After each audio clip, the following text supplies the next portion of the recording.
Hi అండి. నేను మీ విజయ. ఈరోజు మనం ఎంతో రుచికరమైన కమ్మనైన పొంగల్ చేసుకుందాం రండి. కావాల్సిన ఇంగ్రీడియంట్స్ చూద్దాం.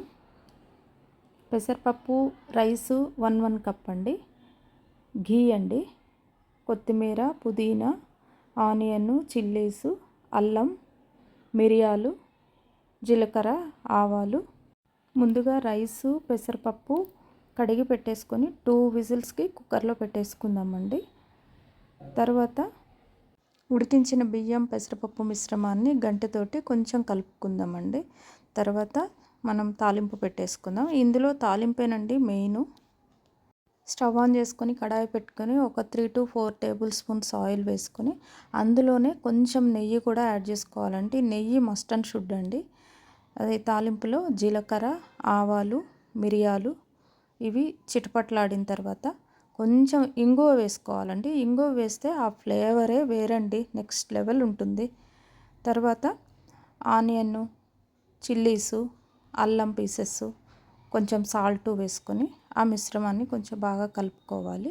అవి కొంచెం కలర్ చేంజ్ అయిన తర్వాత పుదీనా వేసుకుందామండి. మొత్తం అంతా బాగా కలుపుకొని తర్వాత ఈ పోపునంతా తీసి మనం ఉడికించి పెట్టుకున్న పెసరపప్పు బియ్యం మిశ్రమంలో వేసేసుకోవడమేనండి. వేసుకొని ఒకసారి బాగా కలిపేసుకుందామండి.